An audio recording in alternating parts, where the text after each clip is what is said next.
Saudara-saudari yang terkasih, kita jumpa lagi dalam Pelita Hati hari ini, Senin tanggal 20 April 2020, hari biasa Pekan Paskah yang kedua.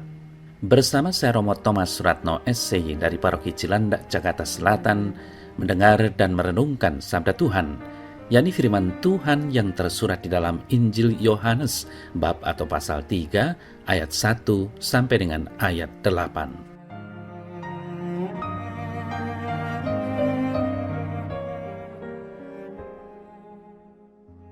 Ada seorang Farisi yang bernama Nikodemus.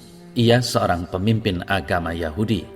Ia datang kepada Yesus pada waktu malam dan berkata, "Rabi, kami tahu bahwa engkau datang sebagai guru yang diutus Allah.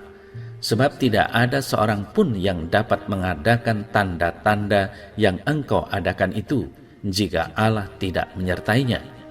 Yesus menjawab katanya, "Aku berkata kepadamu, sesungguhnya, jika seorang tidak dilahirkan kembali, ia tidak dapat melihat kerajaan Allah." Kata Nikodemus kepadanya, "Bagaimana mungkin seorang dilahirkan kalau ia sudah tua?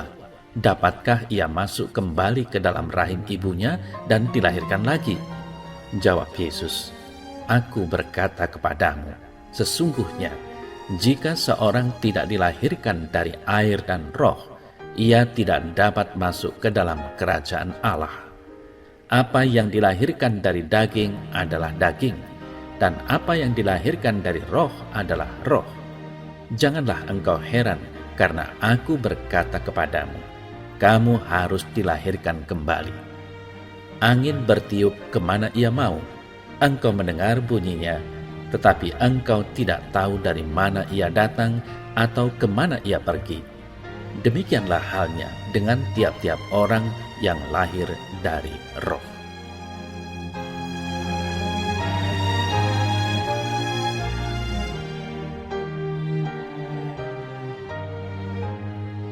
Saudara-saudari yang terkasih, pengalaman akan Allah dialami oleh Nikodemus, seorang pemimpin Yahudi.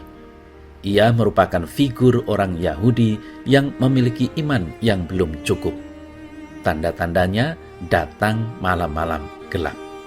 Pokok pengajaran yang diberikan oleh Yesus kepadanya adalah lahir kembali. Bagaimana orang mengalami kelahiran kembali, apalagi usianya sudah tua? Yesus menegaskan bahwa orang itu harus percaya kepadanya dan membiarkan dirinya dinaungi oleh Roh Kudus. Dengan kata lain, Yesus mengingatkan Nikodemus untuk lahir kembali dalam Roh Kudus dengan percaya kepadanya. Dengan demikian, orang itu dapat masuk ke dalam kerajaan Allah. Jadi, di sini ada relasi antara lahir dalam roh dan iman kepada Yesus Kristus. Mereka yang menerima Yesus sebagai Mesias dan percaya dalam namanya akan menjadi anak Allah. Mereka yang percaya pada Yesus Kristus lahir dari Allah. Siapa yang percaya kepadanya akan melihat kerajaan Allah atau memperoleh kehidupan kekal. Saudara-saudari yang terkasih, Sabda Tuhan hari ini mendorong kita untuk berefleksi tentang pembaptisan yang telah kita terima dan tugas kita mewartakan Tuhan yang bangkit. Kelahiran baru dalam roh ketika kita dibaptis menguatkan dan memberanikan kita untuk menjadi pewarta sabda. Nikodemus mengalami kelahiran dalam air dan roh, dan dia berani menunjukkan kesetiaannya pada Yesus hingga saat penyaliban. Walaupun pada awalnya dia datang kepada Yesus malam-malam, tidak begitu jelas imannya akan Yesus, namun pada saat penyaliban Yesus justru dia berterus terang datang pada hari masih terang. Hal ini menunjukkan kepada kita bahwa Nikodemus akhirnya percaya kepada Yesus sebagai Mesias yang diutus Allah. Saudara-saudari yang terkasih, seperti halnya Nikodemus, kita semua juga diundang untuk memiliki pencarian yang terus-menerus akan Yesus.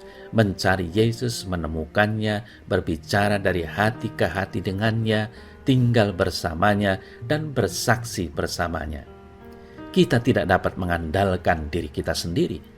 Tuhan Yesus bersama dengan Roh-Nya yang kudus akan setia membantu kita untuk dilahirkan kembali. Saudara-saudari yang terkasih, pertanyaan-pertanyaan yang patut kita renungkan adalah, apakah kita lahir kembali setelah mengikuti doa bersama dalam perayaan Ekaristi, menerima dan bersatu dengan Yesus secara sakramental? Kita memang harus realistis di hadapan Tuhan.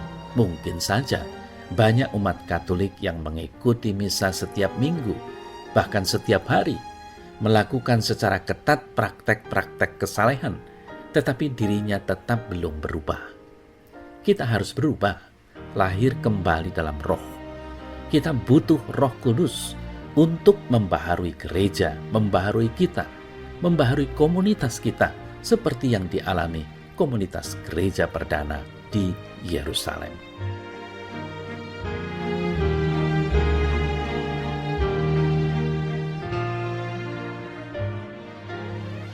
Ya Tuhan Allah, aku mengucapkan terima kasih kepadamu atas baptisan yang aku terima.